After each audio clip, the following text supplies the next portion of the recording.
Арбаңыздар, ардактуу телекөрүүчүлөр, кутмандуу кушубак күнүңүздөр менен. Кайрадан сиздер менен 7-чи каналда чай үстүндө сырдашы программасындабыз. Бүгүн бизден Куттуу студияга өз таланты менен, өз өнөрү менен жалпы кыргыз элинин жүрөгүнөн түнөк тапкан таланттуу ырчы мырза, ырчы айымдар келип отурат.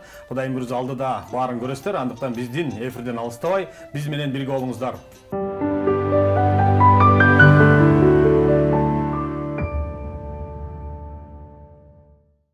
Урматтуу телекөрүүчүлөр, өзүңүздөр билгендей 7-чи каналдагы чай үстүндө сырдашуу программасында кыргыз элинин маданиятына өзүнүн зор салым кошкон мыкты инсандар келип мая курмакчы. Бүгүн да мына ошондой мыкты инсандар биздин студияга келип, өз өнөрлөрү менен, өз таланттары менен сиздердин көңүлүңүздөрдү көтөрөлү деп, өзүнүн чыгармачылыкта болгон жаңылыктары менен сиздер менен бөлүшөлү деп атайын, биздин Куттуу студияга келип отурат. Өзүңүздөр билгендей, негизинде Кыргызстанда ушундай топтор көп эмеспи? Мына ушул топтордун арасында дагы өнөрү менен таанылган өзгөчө бир таланттар, Тотомиден Сурма, башынан айтканда биздин мыкты ырчы ага эжекелерибиз келип отурат. Ассаламу алейкум, кош келиңиздер. Ва алейкум ассалам. Чай үстүндө сырдашуу программасына келип, бүгүн мынакей алдыдагы чыгармачылыктагы жаңылык, үй бүлөдөгү жаңылык, жакшы бир саламдар менен, жакшы бир ырлар менен келип отурасыздар. Келиңиздер, бизди көрүп жаткан жалпы кыргыз журтчулугу менен амандашып, саламдашып, учурашып, мына сөздү баштасак, Ассаламу алейкум, урматтуу кыргыз элим, кыргыз калкым, амансыздарбы? Баягы саламдашкан салт экен демекчи, саламдашып, амандашып алалы. Бардыгыңыздарга, ишиңиздерге ийгилик, сиздер менен жүзмө-жүз, бетме-бет, ушул 7-чи каналдан биринчи жолу жолугуп отурганыбызга биз аябагандай кубанычтабыз. Барыңыздарга жагымдуу күн достор. Бүгүн сиздер менен ушул 7-чи канал аркылуу амандашып атканыбызга кубанычтабыз. Буйрса бар алдыда жакшы ыр маек менен сиздер менен чогуу алабыз буйрса. Кудай буйрса мынакей бизди көрүп жаткан телекөрүүчүлөргө бир жакшы ыр сунаалы, жакшы жаңылыктар менен бөлүшөлү деп келдиң. Эми сөз башынан болсун, келиңиздер. Биз айтпасак деле жалпы кыргыз журтчулугу билет. Мына кече жакында эле улуттук филармонияда бир чоң жеке концерт өткөрдүңүздөр.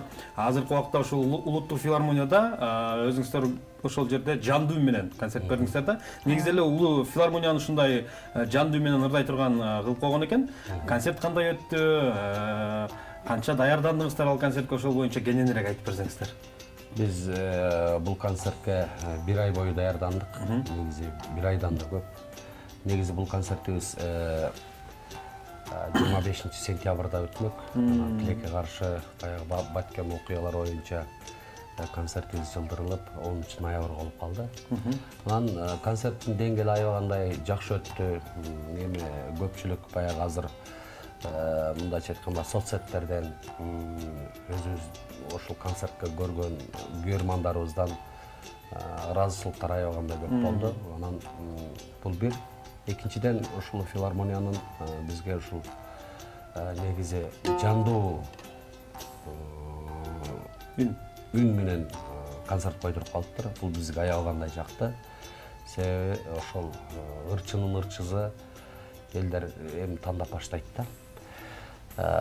Концерт эл жакшы келди. Баш аягын аябагандай өзүбүз баягы бир эле мисалы удовольствие деп коет го. Өзүбүз да ушул жандуу ырдап атып, ушундай бир эргүү алдык да, эргүү алдык. Ошол биздин ойдогудай концерт болду. Эл наразы болгон жок. Ошол Кудайым буйрса концертибизди кече ушул 10 ноябрда аяктап азыр кичине эс алуудабыз. Эс алып концерттен кийинки жаңылыктар менен бөлүшөлү деп мынакей биздин 7-чи каналга келип отурасыздар. Биздин программабыз өз айтып турбайбы, чай үстүндө сырдашуу депчи. Ошондуктан чайдан ичип, шашпай сүйлөшүп, жаңылыктардан сүйлөшөлү. Мына ошол эле суроону Сурмага да берейин. Мынакей жандуу үн деп атат, колуңузда аспап турат, мына кыргыздын бир жакшынакай аспабы. Негизи эле канча аспапты ойнойсуз?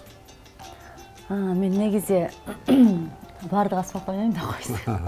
Тамаша. Өзүм Бүбүсара Бейшеналиева атындагы көркөм өнөр университетин аяктагам. Ал жакта биринчи эле ошол университетке келгенде комузду бир аз билчүмүн, ойночумун.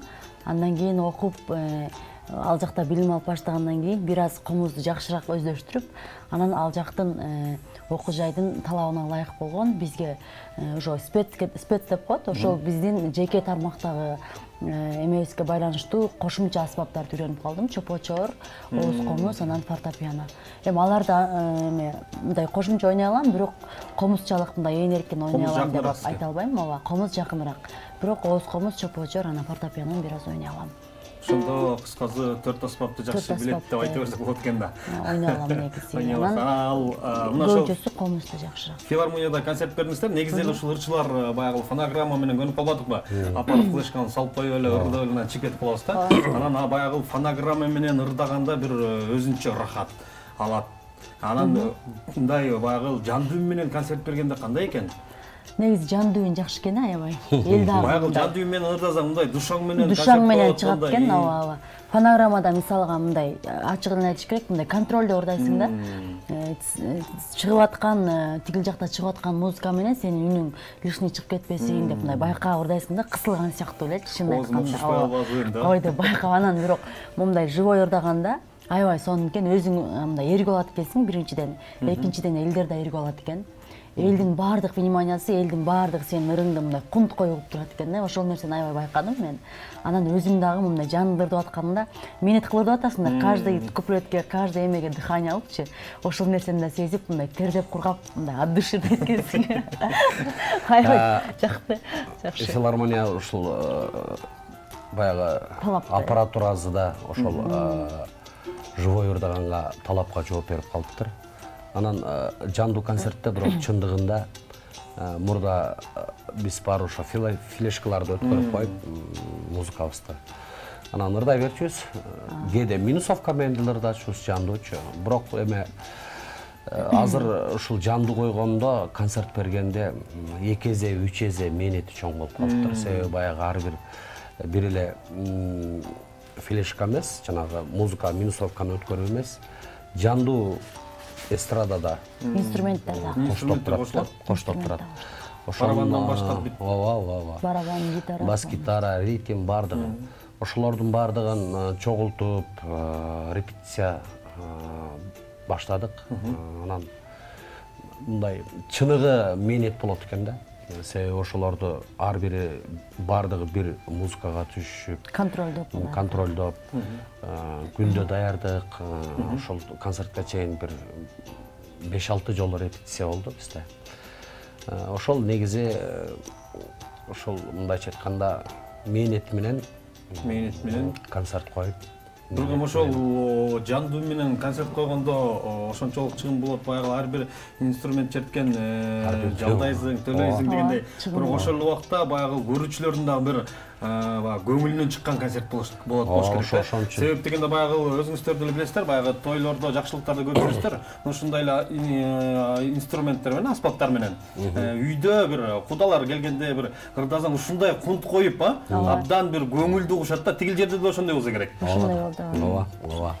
Аябагандай баягы ушу группабызда аябагандай мыкты ойноп берди. Жергалбек Эргешев байкебиз бас гитарада ойноп атты.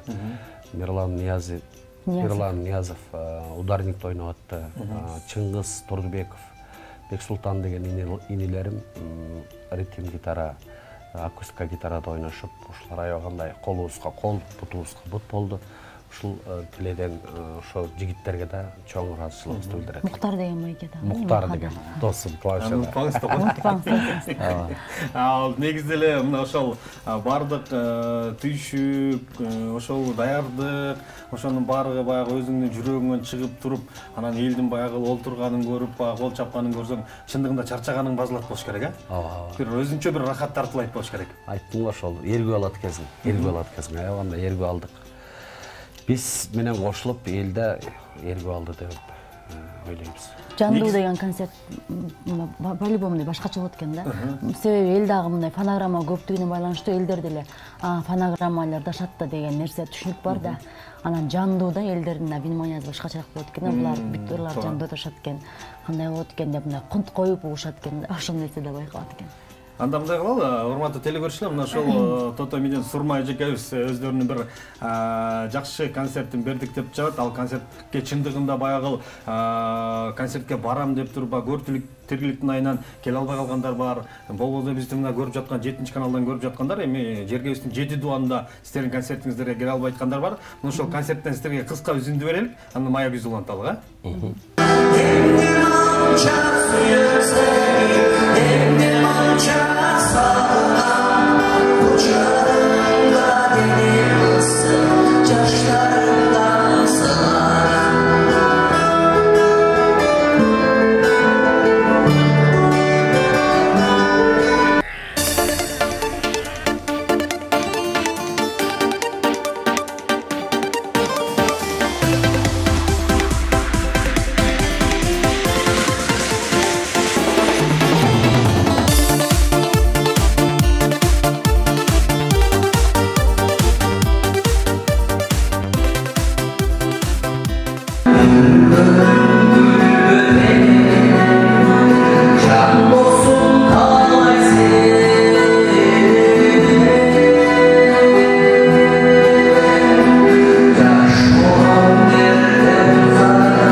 Телегөрүүчүлөр, мынакей биз алдыда болгон ошо биздин коноктордун болгон концертин көрө алдык. Чындыгында концерт жогорку деңгээлде өткөнүн байкасак болот. Мына ушул канчалаган менет, канчалаган түйшүктүн артында ушундай чоң топ менен бир концерт коюш өтө кыйын эмеспи?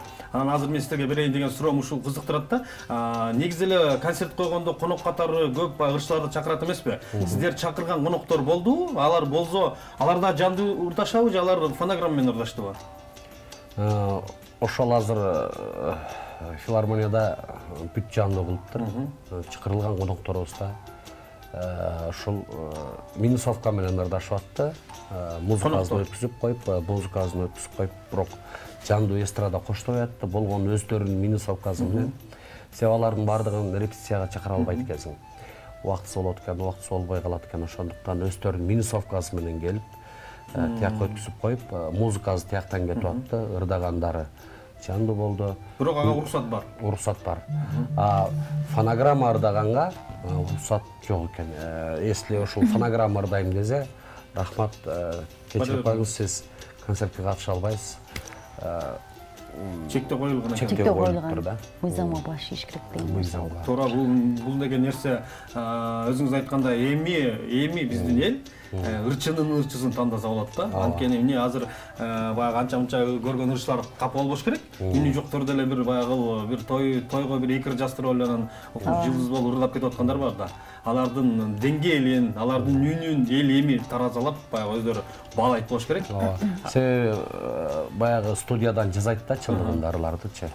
Ырдай албаган ырчылар деле ырдатып коет. Туура. Эми мен атын айтпай эле коеюн, бир баягы өзүм ушул ырга аябаган кызыккан инилер, карындаштарым бар да. Анан бир ушул карындашыма болбогондон бир ыр бериңизчи жастырайын дегенден бердим. Ырын жастырды, студиядан жакшы чыкты, бирок ошону эми ырлар кеткенден кийин Мусканалга, ушул түз эфирлерге чакырып келиңиз, ушул клибиңиз бизден кетти түз эфирге. Бир-эки жандуу ырдап бериңиз деп ошонун айынан бара албай койду да. Ошондой сыяктуу эле. Ошондой ырчтар аз эмес да. Аз эмес. Анан чыныгы ырчынын ырчысын эми эл баалайт. баалап баштайт да. Дагы бир ушул биз ойлойт элек да, ушул эле чектөө балким мына дворец спортага дагы спорт сарайына да киргизилсе жакшы болмок депчи. Туура. Андан дагы мындай ырчылардын деңгээли мындан дагы жакшыраак уже такталмак да, ким ырдай алат, ким кое албайт деп. Себеби биз ушул улуттук филармонияга концерт коердун алдын ал жакта биз бүт эмелер менен таанышып чыктык да. Анан ушундай айтышканда бул жакта 100% жандуу болот. Анан бул нерсени бул талапты уккан көөрчүлөр, бул талапты уккан көөрчүлөр даже отказ кылып атышат. Сиздер точно коесуңарбы, отказ кылбайсыңарбы деп да сурашты да. Анан коебуз, биз эмнеге отказ кылабыз, биз ырдай алабыз деп мындай эмел айттык. Ишеничтүү эле айттык да. Анан ушул чекте киргизилгенден кийин өздөрүнүн концертин тиги жака планга коюп, бирок отказ кылган ырчылар бар экен да. Эми жандуу деп калдык, жандуу менен ырдайбыз деп калдык. Мынакей экөөңүздөр тең атайын бир аспаптарды алып келипсиздер. Кимиңиздер баштап жандуу менен ырдап бересиздер? Келиңиздер. Кыстыңыр чачылуу. Байгылы. Анда бизге келиңиз турма. Группанын жетекчиси катары сиз баштап бербейсизби экен? Макул. Мынакей андан өзү гитаранын боштоосунда берип калып, урматтуу телекөрүүчүлөр, сиздер үчүн жагымдуу музыка ошол Тото Медина кайыбыздан жаңырсын. Кайсыл чыгарма? Келиңиздер эми сөз ушул Нурлан Тилебаев Кызыл гүл деген чыгармасын ырдап берейин. Кеттик анда.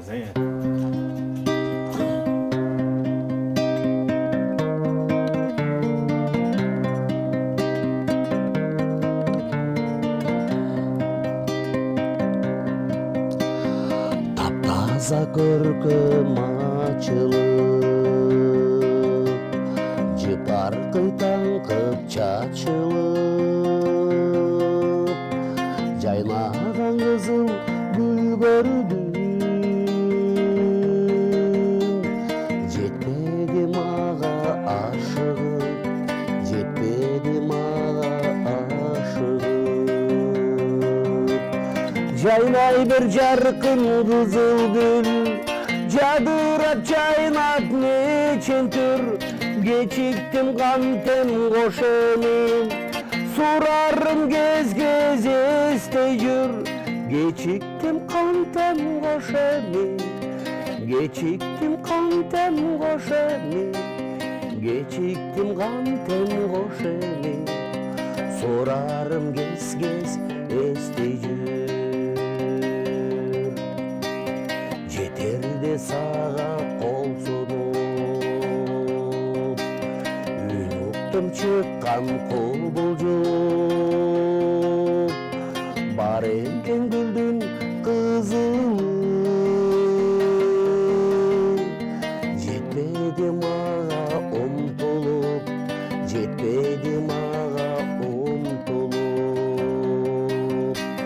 Жайнай бир жаркын кызыл гүл, жадырап жайнап нечен түр, кечиктим кантем кош эми, сурарым кез-кез эстей жүр, кечиктим кантем кош эми, кечиктим кантем кош эми, кечиктим кантем кош эми, сурарым кез-кез эстей жүр,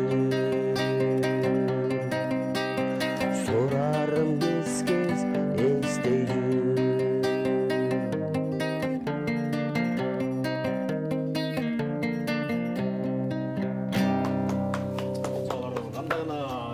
Кулакка жагымдуу, кулакка сонун угулат экен баягы ачам чегишини магдырап тур экен. Биздин дагы телекөрүүчүлөр экранга жакын келип ушундай тыңшап калган болуш керек.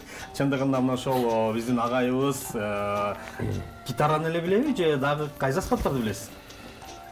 Мен гитараны да ойнойм, анан өзүм клавишада ойнойм, синтезаторда.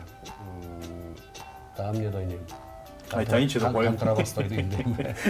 Ошол чушулар. Болгон өнөрдү айта бериш керек. Жашырбай эле.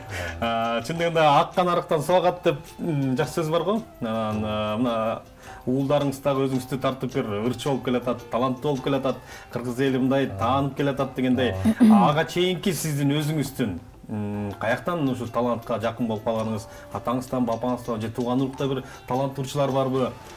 Чыгармачылыкка кай жактан келдиңиз? Эми мен негизи эле атам деле комузда ойноп ырдап калчу. Анан апам аябагандай жакшы ырдайт. Анан өзүм жаш кезимде эле ушул билбейм, ушул ырга жакын болуп төрөлдүм. Ушул Мектепте эле окуп жүргөн. Мектепте эле ушул мектептерде КВМ деген ушул эмелер болчу. Баягы мероприятиялар. Ошолорго катышып, анан жаш кезимден негизи ырга жакын болдум да. Чыгармачылыкка сүйүү башталган. Ооба. Ырдап бир кошунабыз бар. Ошол айтып калат.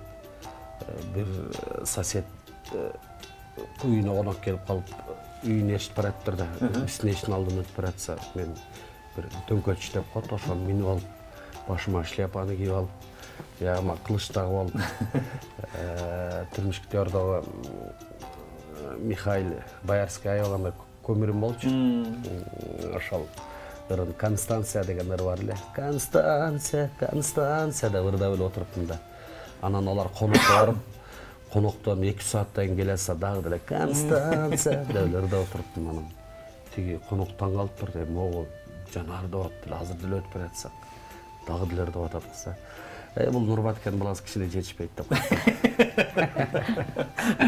Ушуга жерим билет деппи?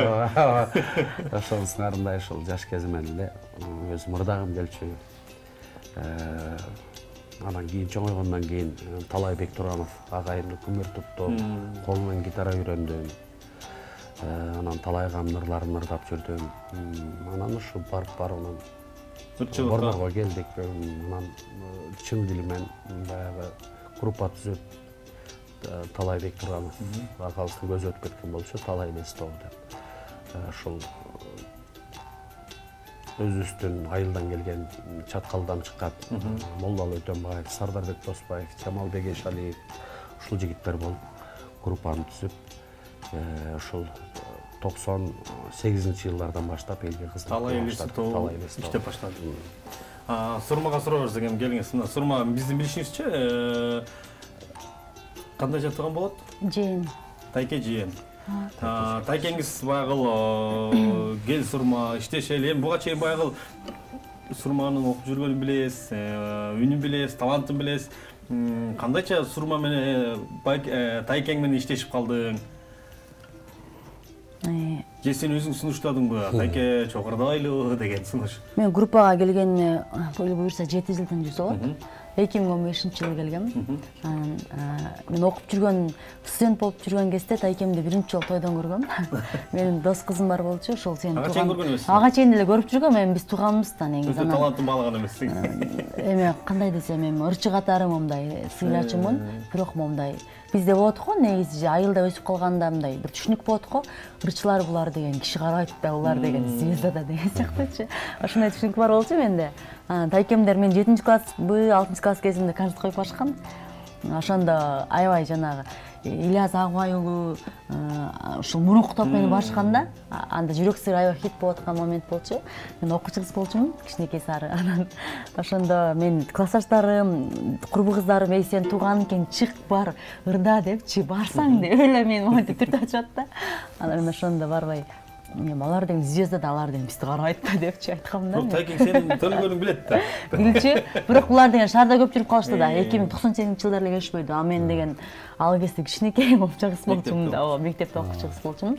Ошентип убакыттар өтүп, анан биринчи жолу ошол бир тойдон кезип калдык.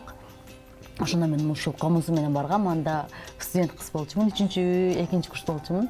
Ал жакта Тайкемдер тамада экен, ал жакта той алып баратыптыр, анан мен да ырдап ошол тойдо конок болуп кеткем. Андан кийин эле ушу көп өтпөй ошол Тайкемдин апасы да сунуштап калыптыр. Ошол жээниң бар, балким ушу солистка аласыңбы деп. Тайкеңдин апасы Тайэже. Тайэже. Сунуштап анан ошол менин группага солистка кылып алайын деп биринчи башына тойлорго чыгып жүрдү. Анда айта элек болчу, анан чөпө байкап аткан окшойт ошондо. Сезим калган окшойт. Анан кийин ошол бир 3-4 көбүрөөк убакыт өткөндөн кийин анан тойлордо кызмат кылып жүрдүм. Андан кийин ошол пикир киргизди. Кел экөөбүз чечели, группа түзөйүн. Буга чейин Талай Лестов болсо, мен атыбызга басым жасайлы, Тотомийдин Сурма дуэт болуп чыгалы деп Тайкемдин сунушу менен анан мен четке каккан жокмун, сразу да макул болдум. Анан ошентип группага солистка болуп келип калдым. Буюрса 7 жылды. жүзүп атат. Келиңиз анда эмес ошол комузуңузду алып келген комузуңузду бүгүн да биздин студияга алып келдиңиз. Ооба. Бир жакшы чыгарма тарып бериңиз. Кайсы чыгарманы тарып бересиз? Алып комузумду. Негизи биз ушул ырчылар мындай эл сүйгөн кишилер болобуз да. Элдер жакшы айтса аябай көкөлө учуп кетебиз. Анан жаман нерсе айтылса бир аз настроение болуп калабыз дегендейчи. Анан мунун баардыгын убакыттар белет экен, баардыгы өтөт экен. Сенин кандай ырчы экениңди сенин көзүң өтүп кетсең дагы элдер баалайт экен. Ырларың өлбөйт. Сенин көзүң өтүп кетсең да сенин ырларың жашап калат деген жакшы сөз бар. Ошол биздин Жолдошбек Мамажанов агабыздын калеми таандык болгон талантты сүйгөндөрдүн эсине мен деген чыгарма.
Каналдан көрүп жаткан жалпы көрүүчүлөр дагы бир сыйра кол чаба алган болуш керек, Чындыгында баягы жүрөктөн чыккан ыр жүрөккө жетет деген жакшы сөз бар эмеспи? Абдан сонун ыр, абдан сонун чыгарма болду. Эми келиңиздер кайрадан эле чыгармачылык жөнүндө сүйлөшөлүк.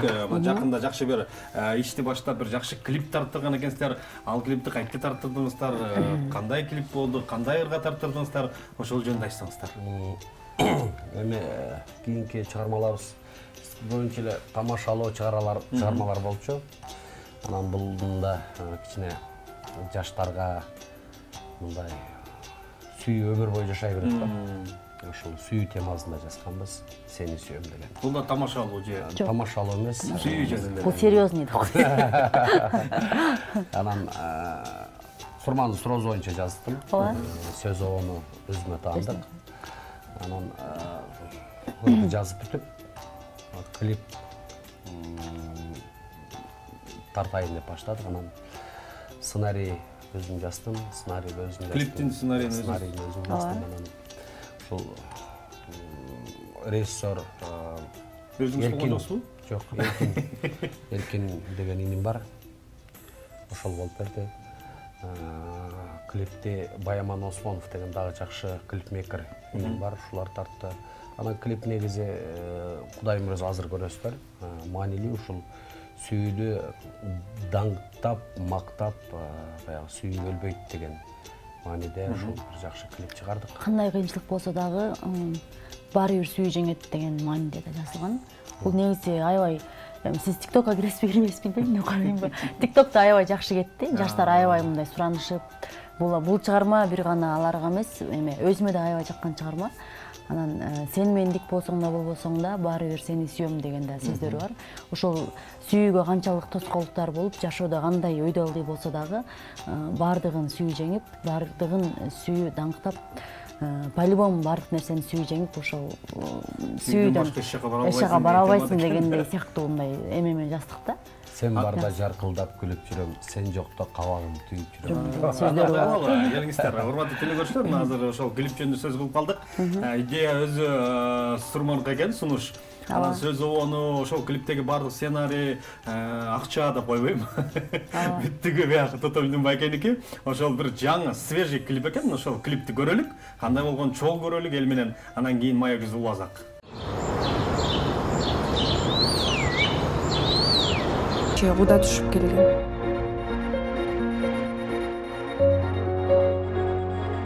Досум 4-5 жылдан бери сүйлөшүп жүргөнүн билесиңби? Мен үйлөнөм деп атам жакында. Досум, бардык нерсени акчага сатып алса болот. Билип кой, чыныгы бакыт акчага сатылбайт.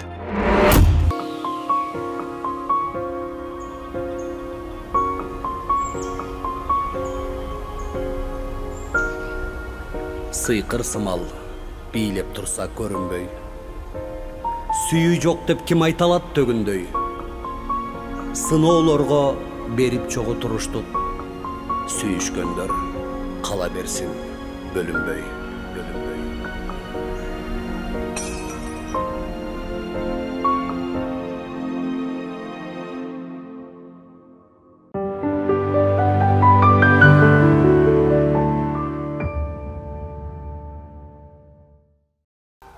Урматтуу телекөрүүчүлөр, сүйүү деп калдык. Чындыгында сүйүү адамдын жүрөгүндө жашайт эмеспи. Ошол сүйүүгө байланыштуу сон клипти көрө алдык. Чындыгында клип өтө жакшы, жогорку деңгээлде тартылганы көрүнүп турат. Эми мына ошол клипти Кудайым буйрса ушу биздин 7 каналдан бат-бат көрсөтүп турганга биз сөз берелик.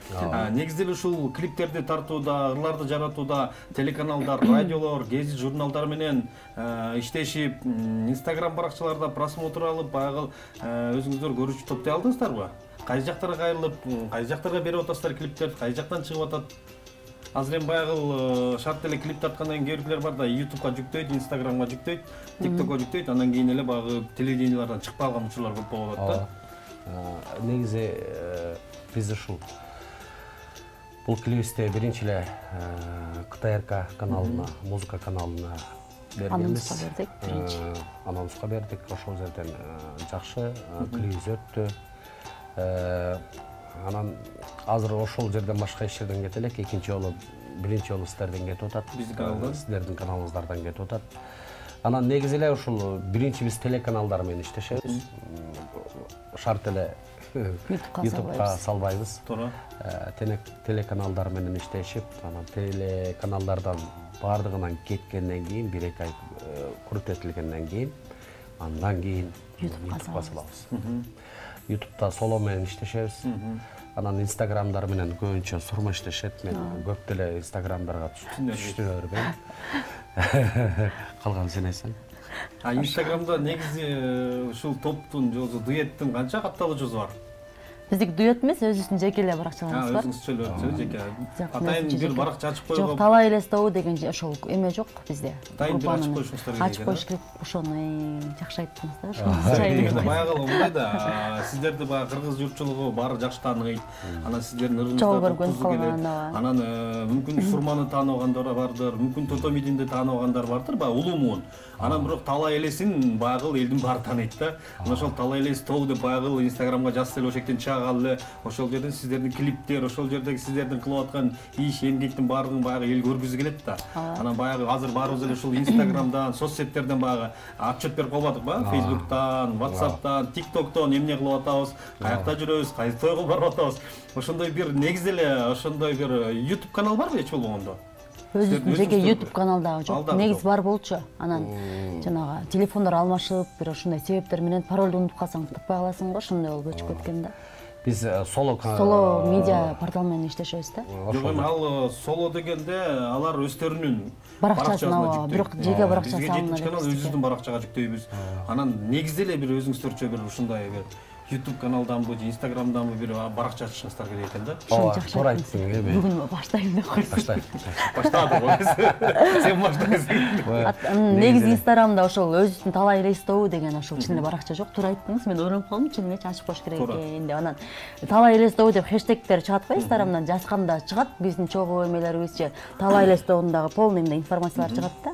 Анан негизи өкөздүк тайкемдик өзүнчө баракча, меники өзүнчө баракча болбой келебиз. YouTube каналга да ач деп келет тайкем, бирок чын айтканда ачканга мүмкүнчүлүк. Эми YouTube'га биринчи башында киши топтош үчүн иштеш керек да азырчы. Анан YouTube'га ошол аракет кылыш керек болуп атат негизи чынында. А так солого эле берип коебуз. Алар договор менен эле. Азыркы мына ушул клипти деле салып койсок болот да. Болуп жүктөзүңүздөр, ал жакта баягы күтүп жаткандар бар да. Негизинде баягы тайкемдин баракчасы бар, сабак калп айтып. Сиздин тайкемдин өзүндүкү бар. Соцсеттерден азыркы убакта чындыгында баягы замандын жетишкендиги, жайлоодогу кой кайтарып жүргөн киши да ошол жактан отуруп алып, кой жайып отуруп алып туруп ошо сиздердин ырларыңыздарды укканга мүмкүнчүлүк бар да. Негизиндечи. Анан баягы сиздердин өзүңүздөрдүн көрөрмандар бар, сиздердин өзүңүздөрдүн ырларыңызды сүйүп уккан көрөрмандар бар, ыр ишкооздар бар дегенде, эми мына Сурмага бир жакшы тапшырма бердиңиз, эми ачат болуш керек баргандан кийин. Буюрса. Анан клип жөнүндө айтып кетели. Жаңы клип жөнүндө ошол клип негизи каражат жакшы эле жүрүп чалды. Бирок анан ушул клиптин маанисине карата өзгөчө болсун деп ошол өзүңүздөр көргөндөй клиптегидей кара плащ, кара кийим менен, бир эле кийим менен тартылдык, скромный болсун деп. Бирок клипти көлдөн тартып келдик. Бул жактан калган кадрларын Бишкектен тартканбыз. Ал жакта ойноп берген актерлор Амантур Мусаев, актриса кыз Рима деген кыз. Анан жана ошондой эле ошол режиссер Эркин Байке баштаган ошол Байкенин командасындагы актер, актриса кыздар, балдар эми массовкага ойноп беришти. Жалпысынан алганда буюрса клип жөнүндө негатив уга элекпиз. Аябай жакшы болуптур, мындай өтө ызы-чусу жок, мындай грамотный клип болуптур деп айтышат көбүнчөсү эле. Буюрса сиздер бат-баттан кетирсеңиздер эле сиздерге да жагат. Буюрса. Негизи ушул ырлар боюнча сизге суроо бергим келип жатат да. Алдыда көп ырларыңыз бар, көп ырлар жаратып жатасыздар. Баягы ырларыңыздар биринен бири хит болуп жаралып келатат. Ошонун ичинде өзүңүз айткандай тамашалуу ырларыңыздар көп, негизи эле ырларды өзүнчө мындай баягы жаш балады болуп, тиги баланы жакшы көрүп, бул баланы жакшы көрүп, же болбосо тиги машинаны жакшы көрүп, бул машинаны жакшы көрүп деген ырларда да ошондой болобу? Ушул жүрөккө жакыныраак ыр. Эми ырлардын баары эле бирдей болобу? Жок. Ырлар ар кандай да. Эми ар бир ырыңды сүйөсүң, бирок жүрөктөн чыккан ыр жүрөккө жетет демекчи. Жакшыларыбыз эл сүйгөн ырларды биз өзүбүз да сүйөбүз. Себеби ушул ар бир чыгармаңды жаратып атканда ушул жакшы тилек, жакшы ниет менен жаратасың. Жакшы чыкса экен. Илхом менен жаратасың. Анан ошол ырларың өзүңдүн жүрөгүңө жетип, биринчи өзүбүзгө жакса, анан элге жетет да. Бардык ырларымды жакшы көрөм, бирок өзгөчө жакшы көргөндөрүм да бар. Онур болсо ошонун ичинен бир 4-5 ыр, же 5 ыр мындай өзгөчө жүрөгүңө жакын чыгарма болот да. Себеби мындай да кээ бир чыгарма чындап эле жүрөгүңө жаралып калат да. Ушул ыр же Тайкем негизи 10 катары биз ырдаган дуэттердин көбүнчөсү эле автору Тайкемдики да. Анан чын эле мен мындай түшүмдө илхом келип калды, ушуну диктофонго жаздырып көрдүм, уксаң деп мага узуп калып, ырдын башталышы ошондо да негизичи өзүгө ошентип. Ар кандай эми балким баратып деле илхом келип калат, муну илхом келген кишилер түшүнөт да. Анан айтып калсаң, жакшы болгон экен, дальше иштесеңиз деп мен эме кылам, угуп көрөбүз. Анан баягы кичинекей болуп жаралган оондон чоң ыр жаралат. Анан ошол ырдын оондун маанисин угуп ошого карата биз текст издейбиз. Тексттерде көбүнчөсү ошол Акбар Кубанычбеков Байкөз менен жана ошондой Жылдызбек Турсунбаев Акын Байкелер менен иштешебиз. Мурун Тайкем өзү эле жазчу, бирок жанагы касапчы сойсо дагы, чымчык сойсо дагы касапчы сойсун дегендей акын байкелерибиз ойлойм да адабият билимине текшертип ошол серьезныйраак болсун деп тапшырып атабыз кийинки моменттерде. Анан негизги өзөгү тексти дагы, ону дагы, идея дагы, сценарий дагы Тайкемди таанып. Тайкем өтө кыйын киши да. Анан Мактоо банкрот кылдың деп. Чындыгында Тайкем Тайкемдин жетемесин алып кетти. Келиңиз, мен эфирден сырткарыдагы сүйлөшүп отуруп калганда сурма сиз бир баягы бейшененин табан алдына да коет бир эне жөнүндө бир жакшы чыгарманы кырдып аткан болчусуз. Ошол чыгарманы аткарып берели. Бизди көрүп жаткан жалпы апалар үчүн, жалпы кыргыз элинде аялзат үчүн аткарып берели ошону да, келиңиз. Ал он сөз абагында Тайкемди таандык, мактап коеюн. Сиздин апаңызга чыгарма. Жалпы энелердин урматына аткарып берели. Эненин сүтүн акташ кыйын экен. Жалпы апаларыбыз үчүн Апакем деген чыгарманы сөз обону Тотомидин Жолдошовдун калеминен таандык. Жаңы чыгарманын бет ачарын сиздерге тартуулап берели. Айбел кетти.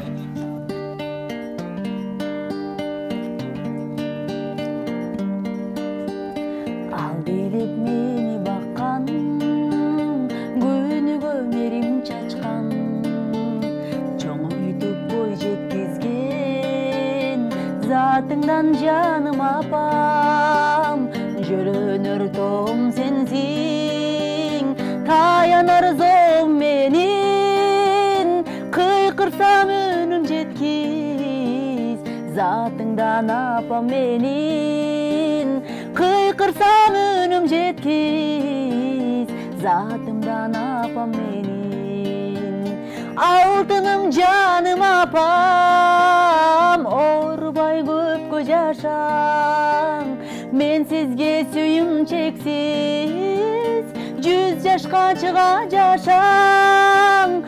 Алтыным жаным апам, орбай көпкө жашаң, мен сизге сүйүм чексиз, 100 жашка чыга жашаң. Апо, апо, жаным апо, апо, апо, жаным апо, апо, апо, жаным апо, апо, апо, жаным апо. Өмүрдү тартуу кылган, кыйшайсам түзөп турган, кайраттуу кыз болгун деп кайгырсам жөлөп турган, жүр чаба балалыкка бир барып келеличи, жолуктан курчак жасаби, бир ойноп келейинчи, жолуктан курчак жасаби, бир ойноп келейинчи. Алтыным жаным апам, орбай көпкө жашаң, мен сизге сүйүм чексиз, 100 жашка чыга жашаң. Алтыным жаным апам, орбай көпкө жашаң, мен сизге сүйүм чексиз, 100 жашка чыга жашаң. Апо, апо, жаным апо, апо, апо, жаным апо, апо, апо, жаным апо, апо, апо, жаным апо, жаным апо. Абдан сонун чыгарма, чындыгында баягы. Жакшы эркенби? Апо деген жерлери баягы кадимки апо деркелейсиз го? Жүрөктү элжиреткен чындыгында. Апаңыз укту буларды. Жакшы эркенбизби байке? Абдан сонун. Айткыңызчы. Былтырмандан да жакшы. Апаңыз концертке келдиби? Ошол тилекке каршы апам келбей калды. Концертке чейин бир 5 күн мурун келип кетишкен. Себеби биз өзүбүз ошол үй бүлөбүздө жакшылык болуп, той бергенбиз. Нарын жергесинен келин алып, ошол куда тарапка алсына барып тойго келген. Анан негизи Чаткал менен Бишкектин ортосунда жолдун алыскы чакырымы 13 сааттык деп билет. анан 5-6 сааттык жол болсо дагы келип кетсеңер болормо экен, мен мунусунда келип эле койгонго капа деле болбойм деп өзүм ачык эле айттым. Себеби менин кызым концерт бармакмын деп уже эле биз жакта тыгашууда, жолдордо мындай кыйынчылык, анан айтып болбойт, Кудай сактасын, бир кырсык болуп калбасын деп мен чын дили менен капа болбойм. Эми бир 2 сааттык концерт үчүн бара албайм деген. Бул биринчи жолку концерт эмес, эми жакшылыктар алдыда. Ушул концертте чаткалга барып да коеюн деген тилектер барбы? Эми азыр эмес, Кудайым буйруса ушул күн жылганда. Күн жылып, май айларында бир барып 2 жыл болуп кетти, ооба, 2 жыл болуп калды. Келиңиз эми анда сиз дагы бир ырдатып калалы. Себеп дегенде мынакей өзүңүздүн чыгармаларыңыз, өзүңүздүн авторлук чыгармаларыңыз көп экен. Өзүңүз жакшы жараткан бир жүрөгкө жакын чыгарманы аткарып бериңиз бизге. Өзүмдүнбү? Кайсын ырдасак? Өзүңүздүн ырыңыз турганда элдикин ырдап эмне кылат деген. Жок, талай экен ырларым ырдайм. Өзүңүздүн бир жакшы чыгармаңызды аткарып берип келиңиз. Келиңиздер анда эмесе, ушул сөз ону Талайбек Бектурганов жалган бары деген чыгармасын ырдап берейли. Айбали кеттик.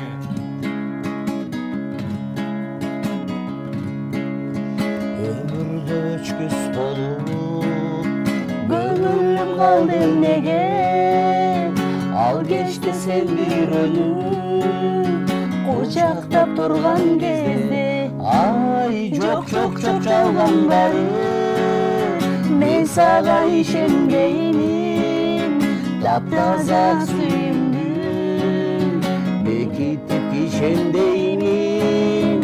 Çok çalgan bari, men sana işendeyim, taptaza suyumdum, bekitip işendeyim.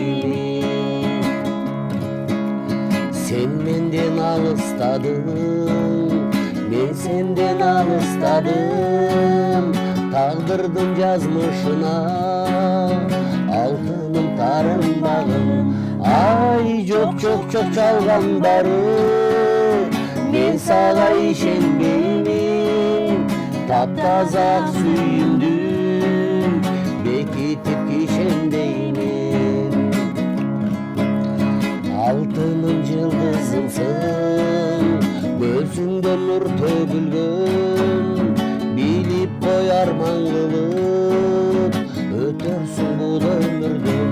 Ay çok çalgan bari, men sana işenmeyim.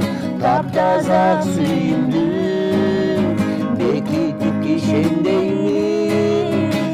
Çok çalgan bari, men sana işenmeyim. Taptaza suyumdum, bekitip işendeyim. Bekitip işendeyim. Кандай гана сонун чыгармалар. Азыр бизди көрүп жаткан көрүүчүлөр дагы ушундай муюп угуп калган болуш керек. Анда эмесе келиңиздер, эми баягы убакыт деген учкан куш деп коет эмеспи? Алтындай убактыңыздарды бөлүп, концерттен кийинки бир жаңылыктар, жаңы клип менен келип отурасыздар. Баягы убактыбыз бизге ченелген убакыт, саат ушуну менен соңуна чыгып калыптыр. Ошону силерге бир жакшы эркин микрофон берейин. Өзүңүздөр дагы бир жалпы да бир кыргыз элине кайрылып өзүңүздөр куттуктасаңыздар болот. Келиңиздер эми урматтуу 7 каналдын көрөрмандары, сиздердин жамаатыңыздар, сиздерге чоң рахмат. Ушул биз менен бизди эл менен байланыштырып, сиздердин телеканалыңыздарда биринчи жолу болдук. Ушул сиздердин телеканалыңыздар аркылуу кыргыз элиме биринчи тынччылык каалайбыз. Мамлекетибизде тынччылык болсун. Анан оорубагыла, өмүрлүү болгула, үйүңөрдө жалаң жакшылык болсун, талашканыбыз жалаң ынтымак болсун, мамлекетибиз биримдиктүү болсун, анан жакшылыктар көп болсун. Ошол жакшылыгыңыздарда биз ар дайым кызмат кылып жүрөлү. Рахмат. Барыңыздарга чоң рахмат. Эң негизгиси өлкөбүздө тынчтык болсун. Ар бир үйдөн ар үстүнө жаңырып, элибизде согуш болбосун, калганын баардыгы болот. Анан эч качан оорубаңыздар, ден соолукта болуңуздар. Кыш келатат, кылычын кармап кыш мезгили келатат. Мага окшогон ишчилер көмүр алыңыздар, кышка даярданыңыздар. Анан сиздердин жамаатка чоң рахмат. Ар дайым элге кызмат кылып, эл менен бизди байланыштырып, ар дайым ушинтип жакшы маанай тартып жүрүңүздөр. Чоң рахмат. Айтканыңыздар келсин. Сиздерге дагы ийгилик каалайбыз, чыгармачылык эргүү каалайбыз. Мындан ары дагы азыр Кыргызстандын бир борборуна коюп атсаңыздар, Кыргызстандын 7 дубандын бардык жерине өзүңүздөрдүн концертиңиздерди бериңиздер, жаңы клиптерди, эң башкысы ден соолук болуңуздар. Ошол эле убакта биздин 7 каналдын эшиги сиздер үчүн ар дайым ачык. Келип ушул жерге келип, жакшы бир жаңы жаңылыктарыңыздар менен бөлүшүп турсаңыздар болот. Дагы бир жолу сиздерге терең ыраазычылык билдиребиз.